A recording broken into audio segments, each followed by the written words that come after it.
And today I'm going to be showing you a couple ways, or actually a more direct way of using some distress ink.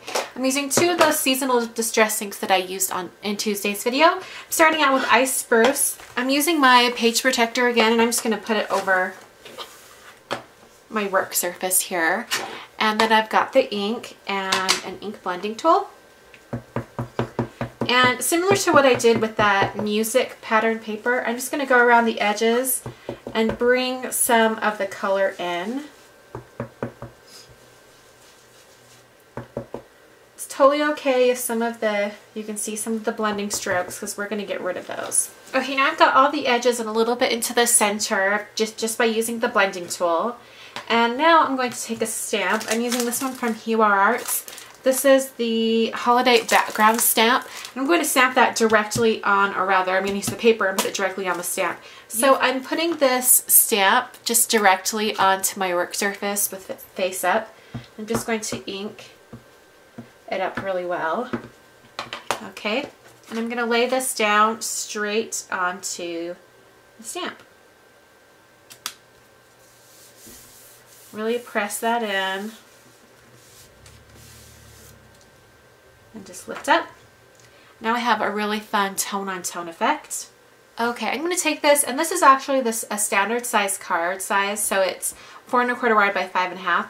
I'm just going to take a little bit off each edge. A little bit of the inking will come off the edges, but it's totally okay. I'm not taking a ton off. I'm using a clear acetate card from Hiwa Arts.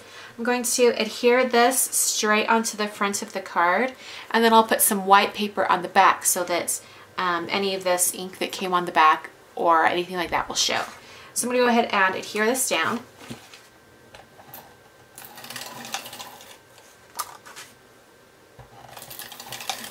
So I put some white cardstock on the inside just to cover up anything that I adhered on the front.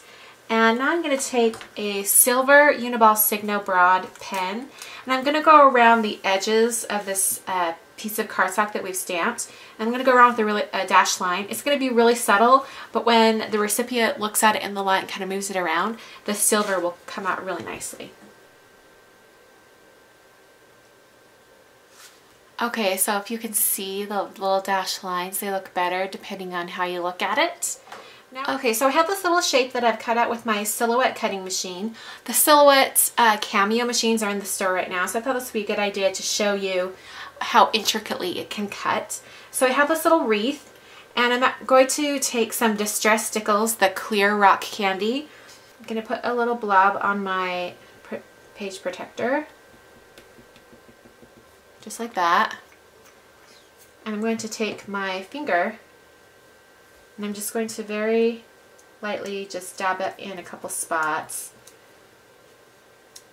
Okay, and then I'm going to pick it up off the surface. I don't want it to stick there, so I'm just going to move it to another part of the page protector. I'm going to set this aside while it dries. Have some white Neenah cardstock, and I'm going to take the Festive Berries, the same seasonal distress inks, and I'm just going to get it really inked up. Similar to what we did on Tuesday, you know, just making it so the whole paper is red.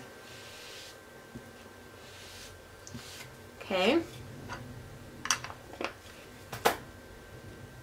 I'll let that dry completely, and then I'm going to put this through my Silhouette and just cut out a bunch of little circles to be berries on the wreath. Okay, so now I'm going to take this little wreath. It's had time to dry. I think it's nearly completely dry. I'm just going to be really careful with it. I'm going to turn it over, and I'm just going to put little dots of glue in different areas of the wreath, because I want to make sure that it's not going to be pulling up at all on the card, but I don't want any glue showing either. So I'm just putting little itty bitty dots. Turn this over, and I'm going to put it in the center, but a little bit more up to the top.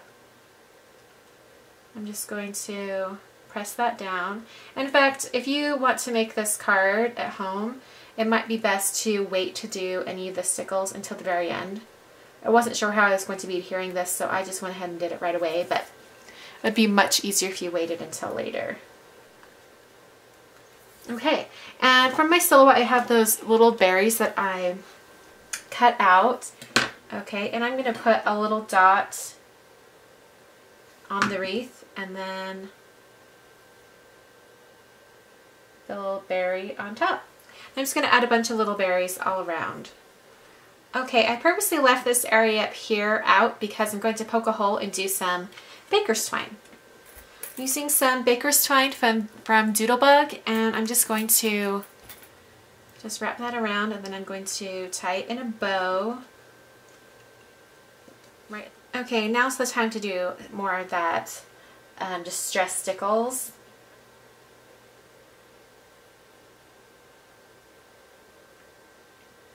Alright, the last thing to do is put white paper inside on the front and back so that I can write a message inside for the recipients. Okay, so I have the white inside, it's on the back as well. You could even do more of this color for the back if you wanted, but there's a clear card. It's not exactly clear, but it does kind of have the floating panels, which look kind of neat. So anyway, I hope you guys enjoyed, and I'll catch you on Tuesday for another Simon Says Stamp video. Thanks for watching.